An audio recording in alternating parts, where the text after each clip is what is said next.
It may seem like after reviewing the second episode of the Legacy series that the reboot has taken a back seat. Well, fear not, because now we're doing episode 3 of the reboot Battle Planet. So let's take a look at episode 3 of Bakugan Battle Planet, shall we?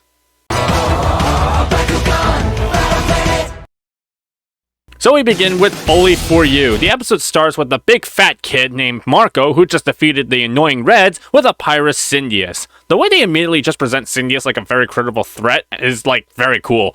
Meanwhile, Dan is gloating over the wins he's accumulated in the past 2 episodes? You couldn't even win a battle for a whole month, dude! So because of his wins recently, Dan declares himself the leader of the Awesome Brawlers.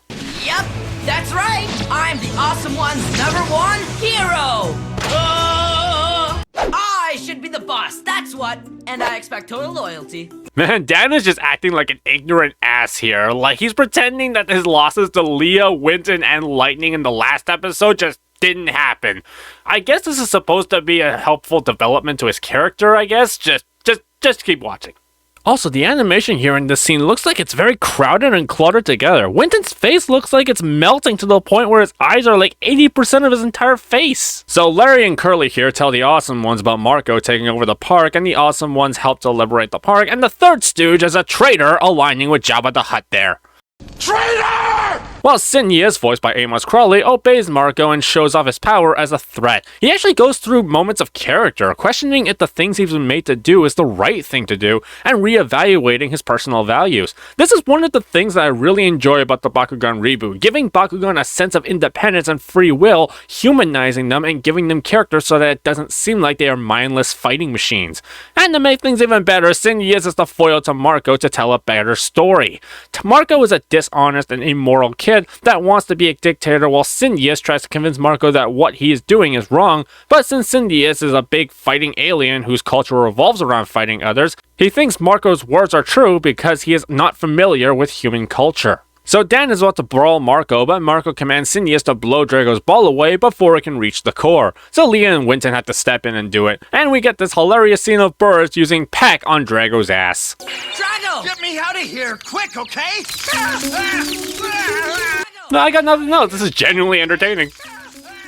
It's at this point where Marco cheating in the battle and even going so far as to order Syndius to kill the Awesome Ones. Wow, that escalated real quickly. Someone put this kid in a mental hospital or something. There's something not right about him. This is where Syndius starts to get really confused and struggles with his own values and beliefs. He knows that fighting like this is wrong, but his purpose as a Bakugan and Marco's constant verbal abuse really takes over to the point where Syndius just snaps. I really enjoy Francesco Antonio's performance as Marco in this because he gives off that annoying vibe that makes us want to hate Marco, which is clearly the intent. Though Marco's flaw as a character is that that's all he really is, just a cartoony one-dimensional character for the sake of being someone our heroes can kick around, or in Dan's case, deck him in the back of the head. Though that is not necessarily a bad thing since they're not presenting Marco with any kind of interesting character arc or story. I'd say it's enough to have Marco to be the guy that heroes kick around all the time, but that's just me. So after Syndius refuses to attack the Awesome Ones, he has a complete mental breakdown from the struggle of figuring out what's right or wrong, and he goes completely berserk, nearly killing everyone until Drago makes the save. Oh, that's not good! Syndius! Keep up the pressure! That's how you thank Drago for saving you? You're a bad boy. I feel like that last part was just completely unnecessary and really rips away the tension of the situation. Man, Marco even goes back to cheering for Syndius' annihilation like Drago stopped a water balloon or something, just completely ignoring the fact that Syndius almost killed him. So after Syndius refuses to battle anymore and Marco is just constantly shouting and being annoying, it causes Dan to reflect on how he was acting before and have an epiphany, so in response Dan just decks Marco in the back of the head. Our role model protagonist, everybody! Wow, that's how I was acting. Man, I'm the worst. What a jerk. Not as bad, but getting there. So yeah, everyone makes up. Syndius announces his status as Marco's partner because Marco is a piece of crap and instead partners with Dan. I'd like to be your partner. What? Syndius wants to become Dan's partner? Can he do that? Huh, this actually raises a really interesting question, because usually the Brawlers are the ones that find the Bakugan, but I guess in some instances, it's the Bakugan that finds the Brawler. So the next part is trolling for laughs. Dan and Winton are battling, with Dan using his newly acquired Syndias and doing their normal shenanigans when Winton gets an idea. While Trux and Syndias are in their small forms talking battling advice, which I find to be very interesting interactions, Winton pranks Trux with a sludge bomb for a prank video because they get tons of views at the expense of Trux's misery.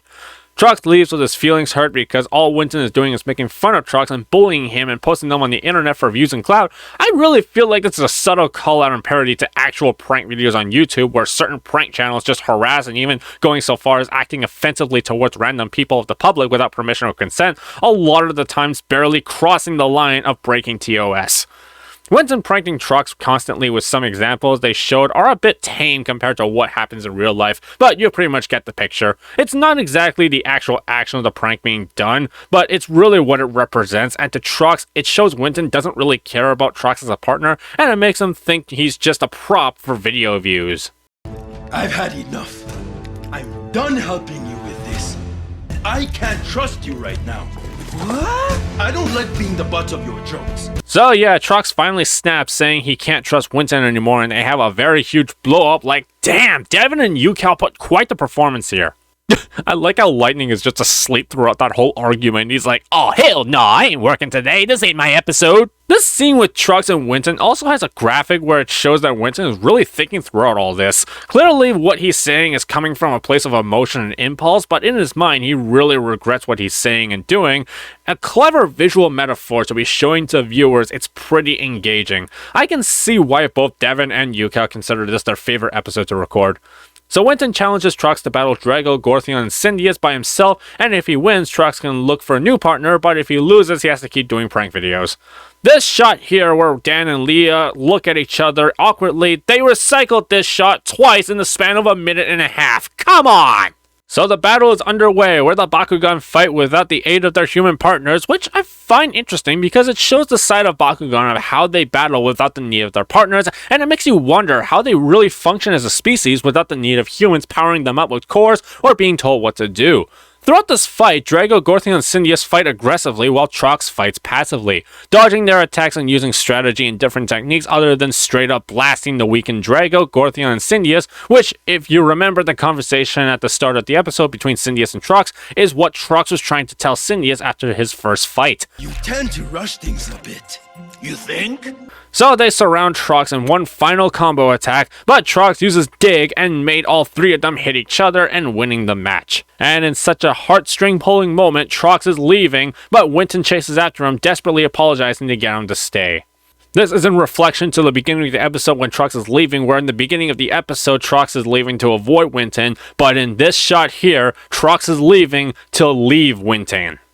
I know I can trust you now. Those tears are proof enough.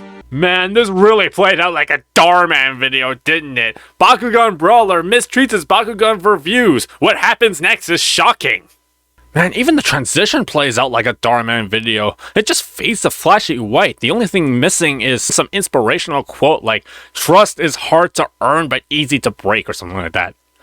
But Trux and Winton do make up in a very beautiful scene, and the episode ends with the awesome ones losing views and subscribers after Winton removes the prank videos, as a lesson here is trust and feelings of your partners are more important than views and internet clout. Oh hey, those clouds look like Trux and Winton. So that was episode 3 of Bakugan Battle Planet. Let me know what your rating of the show was in the comments down below. I thought this was a good episode, having the underlying message of how you should treat your friends with some great character work and battle animations to watch. This definitely is a very great episode that can be enjoyable to watch for kids and fans of the Bakugan franchise and the average viewer alike. It really establishes some more traits of characters and explores the idea of Bakugan battling on their own without partners, and even explores the idea that Bakugan can actually leave their partners if they want to. Very enjoyable episode, so I'm going to give this a Bakutastic. Thank you for watching this review of Battle Planet. Be sure to press the like button and give us a subscribe for more awesome Bakugan content. I've been Haru Ren. Thank God for Rapid Fire. Bye.